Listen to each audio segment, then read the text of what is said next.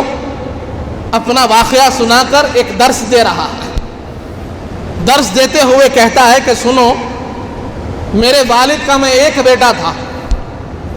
نجاشی کے والد کا ایک ہی بیٹا، اور نجاشی کا جو چاچا تھے ان کو تھے 12 بیٹے۔ تو عوام لوگوں کے درمیان میں یہ تشویش پیدا ہو گئی کہ اگر نجاشی کے والد کے بعد یہ نجاشی بادشاہت پر فائز ہو جائے گا تو یہ ایک لوتا ایک ہے، اور کبھی کسی جنگ میں مر جائے تو ساری قوم ایک بادشاہ سے خالی ہو جائے گی، پھر کوئی جانشین، کوئی بادشاہ باقی نہیں رہے گا۔ تو کیا کریں؟ یہ کریں کہ نجاشی کے والد کو مار دو، مار کر چچا کو تخت پر بٹھا دیا جائے، تاکہ اس کے 12 بچے ہیں، بچوں میں سے کوئی ایک بھی مر جائے، 2 بھی مر جائے تو جانشینی چلتی رہے گی، بادشاہت چلتی رہے گی۔ کیسی فکر ہے دیکھیے۔ اب اس فکر کے ساتھ اس بادشاہ وقت کو سازش کے تحت قتل کر دیا گیا، اور چچا کو، بادشاہ کے بھائی کو بادشاہ بنا دیا گیا۔ اب یہیں پر بات ختم نہیں ہوئی۔ نجاشی چونکہ بڑے سمجھدار اور بہت ہی نیک شخصیت، چچا کے قریب بھی تھے، چچا کے ہر کام میں ساتھ رہے، اور چچا کے ساتھ جڑ کر محبتوں کا ایسا ایک تعلق پیدا کر لیا کہ لوگ دیکھ کر کہنے لگے کہ دیکھو اب چچا کے ساتھ بھتیجے کا ایسا تعلق ہے، پھر چچا اگر بھتیجے کو ہی بنا دے تو ہماری ساری کوششیں رائے گاہ ہو جائے گی۔ اب جا کر انہوں نے اس بادشاہ وقت کو، نجاشی کے چچا کو کہا کہ اس بھتیجے کو بھی قتل کر دیا جائے تو بہتر ہے، بعد میں یہ آپ کے خلاف ہوگا۔ وہ چچا بھی اچھا آدمی تھا، کہنے لگا کہ میرے بھائی کو تم نے قتل کروا دیا، اب بھتیجے کو بھی قتل کرانا چاہتے ہو، یہ کیسے اصول ہے کہ ایسی کون سی بادشاہت چل رہی ہے، ایسے نہیں ہو سکتا۔ لیکن لوگوں نے پریشر دیا، کم سے کم جلا وطن کر دو، کم سے کم ان کو شہر بدر کر دو، یہاں سے باہر بھیج دو، ہم نہیں چاہتے کہ پھر بادشاہت ان کے پاس پلٹ کر آ جائے۔ لے جا کر بازار میں بیچ دیا گیا، اور 600 درہم شاید قیمت میں نجاشی کو بیچ دیا گیا۔ اب موجودہ بادشاہ نجاشی کا چچا انتقال ہو گیا، اب اس کا بچہ بادشاہ بنا، ناخلف تھا، اس کے اندر صلاحیت نہیں تھی، عوام پر ظلم ڈھانے لگا، تکلیف دینے لگا، عوام کو احساس ہوا کہ ہم نے کتنی بڑی غلطی کی، وہ نجاشی اچھا آدمی تھا، ہم نے اس کو بکا دیا، کاش وہ بادشاہ ہوتا تو آج امت کے لیے خیر ہوتا۔ لوگوں نے مشورہ کیا، چلو ڈھونڈ کر لاتے ہیں۔ ڈھونڈنے گئے، ڈھونڈ کر نجاشی کو جہاں بیچ دیا تھا اس کے پاس سے واپس لے کر آئے، لیکن پیسے نہیں دیے۔ نجاشی کو بادشاہ بنا دیا،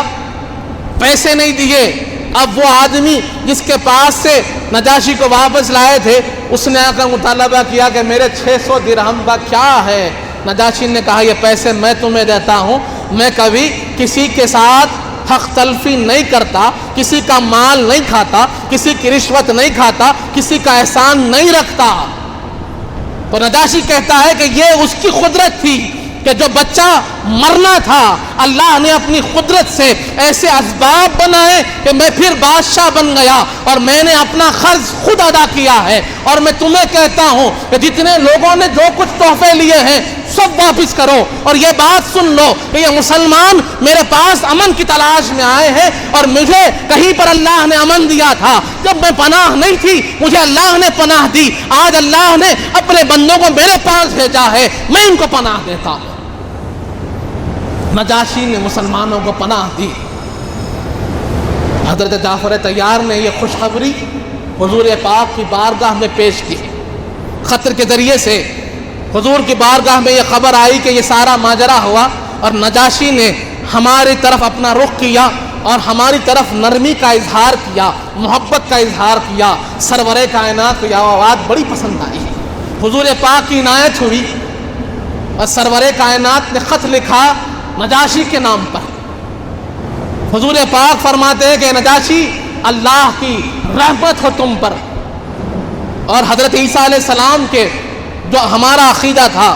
عیسیٰ علیہ السلام کی بارگاہ میں بھی حضور پاک نے نجاشی کے لیے کہا کہ یہ تمہارے عیسیٰ، اس کو ہم روح اللہ مانتے ہیں، کلیمۃ اللہ مانتے ہیں، اللہ کے رسول مانتے ہیں، ان کی بھی رحمت ہو، ان کی بھی دعا تم پر۔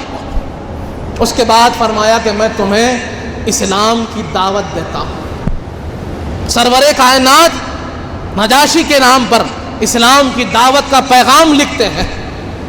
اور فرماتے ہیں کہ تم اسلام قبول کرو۔ یہ وہی پیغام ہے جو عیسیٰ علیہ السلام کا پیغام تھا، یہ وہی پیغام ہے جو موسیٰ علیہ السلام کا پیغام تھا، اور یہ وہی پیغام ہے جو ہر نبی لے کر آئے ہیں۔ میں تمہیں اسی پیغام کی طرف بلاتا ہوں، تم اس پیغام کو قبول کرو، اللہ کی وحدانیت کی طرف آ جاؤ، اسلام کی طرف آ جاؤ۔ اور حضور پاک نے دعاؤں سے نوازا نجاشی کو۔ سرور کائنات کے اس خط کو پڑھا تو آپ دیدہ ہو گیا، اتنا رویا۔ بیچ میں ایک بات عرض کر دوں کہ بات یاد آئی کہ حضرت جعفر طیار کی جب بات چلی تو نجاشی نے کہا کہ جعفر، جب تم قرآن کی بات کرتے ہو، اللہ کے کلام کے اترنے کی بات کرتے ہو، تو تمہارے پاس کچھ کلام تو ہوگا جو یاد ہوگا، کچھ آیات تو ہوں گے جو یاد ہوں گے، ذرا مجھے سنا دو۔ اور قربان جائے حضرت جعفر طیار پر کہ آپ نے سورہ مریم کے ابتدائی آیات سنائے، کاف ہا یا عین صاد سنایا، اور اس پیارے انداز میں سنایا کہ سارا دربار رونے لگا۔ نجاشی کی آنکھوں سے آنسو روا ہو گئے۔ وہاں پر جو پادری پیسے لے کر بیٹھے تھے، لیکن قرآن کا ایسا اثر ہوا، ایسی رقت طاری ہوئی تلاوت قرآن کے، ایسی کیفیت اس دربار پر طاری ہو گئی کہ سارا کا سارا دربار روم راٹ ہو گیا، رونے لگا، اور کتابیں بھیگ گئی، داڑیاں بھیگ گئی، ان کے لباس روتے روتے بھیگ گئے۔ اور نجاشی کہنے لگا کہ یہ کون سا کلام ہے؟ یہ تو وہی کلام نظر آتا ہے جو عیسیٰ نے ہم کو سنایا تھا، یہ وہی عیسیٰ علیہ السلام کا کلام نظر آتا ہے، یہی پروردگار کا پیغام نظر آتا ہے۔ وہیں پر اس کے دل کے حال بدل گئے تھے۔ سرور کائنات کی دعوت پر اس نے لبیک کہا اور نجاشی نے اسلام قبول کر لیا۔ اس کے بعد اسلام کے لیے ایک بہت بڑی طاقت ہو گئی کہ حبشہ کا بادشاہ مسلمان صحابی رسول حضور پاک کے پیغام کو قبول کر کر اسلام کا علمبردار بن گیا۔ وہاں پر اب مسلمان بڑے آرام سے رہنے لگے۔ کچھ ایک اور وقت یمن سے حضرت ابو موسیٰ اشعری رضی اللہ عنہ کی اگوائی میں چلتا ہوا نجاشی کے پاس پہنچا، اور یہ جو وفد رہا کب تک رہا؟ اس میں سے کچھ لوگ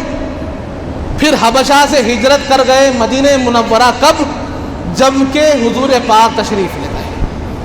اور جو بڑا وفد تھا حضرت جعفر طیار کے ساتھ جو لوگ تھے، وہ خیبر کے وقت واپس آئے۔ خیبر کے وقت جب حضرت جعفر طیار واپس آئے تو حضور پاک نے کہا آج میرے لیے دو خوشیاں ہیں، میرے لیے آج دو خوشیاں ہیں، ایک خیبر فتح ہو گیا، اللہ نے ہمیں فتح دی ہے، اور ایک میرا جعفر واپس آ گیا۔ اس کے بعد میرے آقا فرماتے ہیں کہ لیکن مجھے معلوم نہیں ہو رہا ہے کہ کس کی خوشی زیادہ ہے، کہ خیبر کے فتح ہونے کی خوشی زیادہ ہے یا میرے جعفر کے واپس آنے کی خوشی زیادہ ہے۔ حضور پاک کہتے ہیں کہ جو حبشہ کو ہجرت کیے ہیں نا، پھر مدینہ پاک پر تشریف لائے ہیں، ان کو دو ہجرتوں کا ثواب ہے۔ ذل ہجرتین فرمایا کہ تم کو ایک ہجرت نہیں، دو ہجرتوں کا ثواب ہے۔ برادران عزیز، نجاشی کا بہت اہم کردار رہا کہ جہاں مسلمانوں کو پناہ کی ضرورت تھی وہاں پر نجاشی نے پناہ دی اور بتا دیا کہ حق پرست ابھی بھی زندہ ہے، اور جو حق پرست ہوتا ہے وہ اسلام کو سمجھتا ہے، اسلام اسے جلدی سمجھ میں آتا ہے۔ اس کے بعد کیا ہوا؟ حالات سدھرے، ہم جانتے ہیں کہ وقت گزرا اور نجاشی کا انتقال ہو گیا۔ ایک خبر حضور پاک کی بارگاہ میں یہ بھی آئی کہ جو بادشاہ ہے نجاشی، اس کا انتقال ہو گیا ہے، سرور کائنات نے اپنے صحابہ کرام کے ساتھ میدان تشریف لے گئے اور وہاں پر نجاشی کی نماز جنازہ پڑھائی، اس کے لیے دعائے مغفرت فرمائی۔ اس حدیث پاک سے دو مسئلے ثابت ہوتے ہیں، اس کو بھی واضح کر دوں۔ ایک جو امام شافعی اور امام احمد بن حنبل کا مسلک ہے، جنہوں نے اس حدیث پاک سے اس مسئلے کو اخذ فرمایا، اختیار فرمایا، وہ یہ ہے نماز جنازہ غائبانہ پڑھی جاتی ہے کہ جہاں پر سامنے میت موجود نہ ہو، جنازہ موجود نہ ہو، اس کے بعد بھی نماز جنازہ پڑھ سکتے ہیں۔ اس کی دلیل ہمیں اس حدیث پاک سے ملتی ہے کہ جہاں پر سرور کائنات نے بادشاہ نجاشی کا جنازہ پڑھایا، تو غائبانہ نماز جنازہ کی دلیل ہم کو یہاں سے ملتی ہے۔ اور امام اعظم ابو حنیفہ رضی اللہ عنہ رحمۃ اللہ علیہ فرماتے ہیں کہ یہ حضور پاک کا اختصاص تھا، یہ عمومی حکم نہیں تھا۔ یہ وجہ اختلاف رہا کہ وہاں پر امام شافعی اور امام احمد بن حنبل نے اس کو عمومی حکم پر لیا اور امام اعظم نے اس کو وہاں پر اسی کے ساتھ خاص اور خصوصیت دی، کیونکہ یہ حضور پاک کا تعلق، حضور پاک کی محبت اور سرور کائنات کا اختیار تھا، کیونکہ اس کے بعد کوئی اور ایسی مثال ہم کو نہیں ملتی۔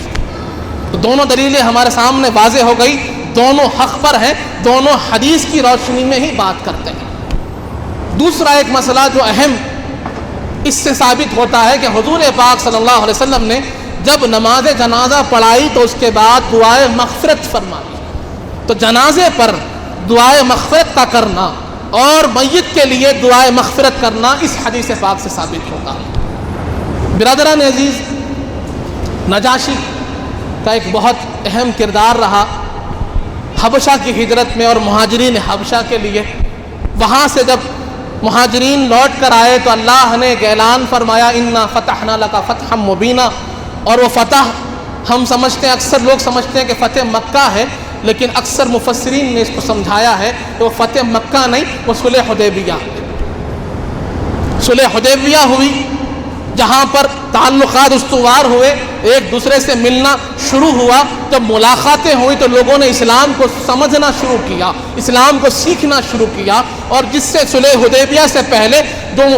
مسلمان 1500 2000 تھے، وہ فتح مکہ میں 10,000 کے لشکر کے ساتھ آئے۔ یہ فتح تھی۔ بعض مفسرین نے کہا کہ انا فتحنا لک فتحا مبینا سے مراد خیبر ہے، کہ جو خیبر کا جو قلعہ تھا، کہ یہودیوں کا بہت مضبوط قلعہ جس کو وہ اپنا فخر سمجھتے تھے، اللہ نے اس کو فتح فرمایا۔ صحیح بخاری کی حدیث ہمارے سامنے ہے، خیبر کا واقعہ ہمارے سامنے ہے، کیسے اللہ نے فتح دی، مولا علی مشکل کشا کے ذریعے سے حضور پاک نے علم دے کر بھیجا، اور کیسے خیبر فتح ہوا۔ یہاں سے اسلام پھیلا، اور وہ مہاجرین کا جو اہم کردار رہا، جو مظالم ڈھائے گئے تو آپ نے برداشت کیا، بادشاہ کے سامنے کھڑے ہوئے تو اسلام کو ڈٹ کر مقابلہ کیا اور اسلام کو پیش کیا۔ آج جو ہمیں سبق لینا ہے حبشہ کی ہجرت سے، وہ سبق یہ لینا ہے، حضرت جعفر طیار سے سبق لینا ہے کہ ہم قرآن کے تعلیم کو عام کریں، اسلام کی تعلیم کو عام کریں۔ اس کے اندر جھجکنے کی ضرورت نہیں ہے، اس کے اندر سوچنے کی ضرورت نہیں ہے کہ میرے سامنے کون ہے، یہاں بولوں تو کیا ہوگا، میری عزت میرا مقام نہیں ہے۔ ہماری عزت ہمارا مقام ہے تو اسلام سے ہے، حضور پاک کی نسبت سے ہے، پیغام قرآن سے ہے۔ اگر ان نسبتوں کو چھوڑیں گے، اسلام کو اپنی عزت نہیں سمجھیں گے، حضور پاک کی نسبت کو اپنی عزت نہیں سمجھیں گے، قرآن کے پڑھنے کو اپنی عزت، اس کے مقام کو نہیں سمجھیں گے، تو پھر کہیں اور عزت ہمیں حاصل نہیں ہو سکتی۔ ہماری عزت ہے تو حضور پاک کی نسبت سے عزت ہے، ہماری عزت ہے تو اسلام سے ہماری عزت ہے۔ تو کسی حال میں بھی کبھی بھی اپنے آپ کو حضور کا غلام پیش کرنے میں ہمیں یہ عار محسوس ہونی نہیں چاہیے، بلکہ فخر محسوس ہونا چاہیے کہ ہم سرور کائنات کے غلام ہیں، ہم داعی اسلام ہیں۔ برادران عزیز، تو ان چیزوں کو ہمیں غور کرنے کی ضرورت ہے۔ انشاءاللہ سلسلہ جاری رہے گا کہ حبشہ کے بعد پھر کیا واقعہ، کیسے واقعات ہوئے۔ شیب ابی طالب کی وہ صعوبتیں ہمارے سامنے ہیں، اس کے واقعات بھی ہیں۔ پھر حضور پاک کی جو ہجرت رہی ہے مکہ مکرمہ سے مدینہ منورہ، اس کو بھی انشاءاللہ ہم جانیں گے۔ اللہ تعالیٰ سے دعا ہے مالک جب تک زندہ رکھ، سلام پر رکھ، موت ایمان پر دے، وقت ندا حضور پاک صلی اللہ علیہ وسلم کا دیدار نصیب فرما مالک، ہمیں نیک اور صالح متقی و پرہیزگار بنا، ہمارے گناہوں کو معاف فرما، ہمارے گناہوں کو نیکیوں سے تبدیل کر دے مالک، ہم میں جو پریشان حال ہیں ان کی پریشانیوں کو دور فرما، ہم میں جو بیمار ہیں انہیں شفاء کاملہ عطا فرما، ہم میں جو مقروض ہے ان کے قرضوں کو عطا فرما، جو کچھ کہے ہیں جو کچھ سنے ہیں اس پر عمل کرنے کی توفیق عطا فرما، حضور پاک صلی اللہ علیہ وآلہ وسلم کا سچا غلام و امتی بنا مالک، اہل بیت اطہار کا سچا غلام بنا، صحابہ اکرام کا چاہنے والا بنا، اولیاء اللہ کا چاہنے والا بنا، ان کے بتائے ہوئے راستے پر چلنے کی توفیق عطا فرما، وصلی اللہ تعالی علی خیر خلقہ سیدنا محمد وعلی آلہ وصحبہ وسلم، والحمد للہ رب العالمین۔ ایک ضروری اعلان سماعت فرمائیں کہ انشاءاللہ پیر، منگل اور چار شنبہ یعنی 27، 28 اور 29 سپٹمبر کو عرس شریف ہے شمس المفسرین سید الشیوخ سید محمد عمر حسینی خلیف قدس سرہ العزیز کا درگاہ شریف قادری چمن میں۔ تو انشاءاللہ آپ سب سے خواہش ہے کہ منگل کے دن شام میں تشریف لائیں اور وہاں تشریف لا کر ضرور آپ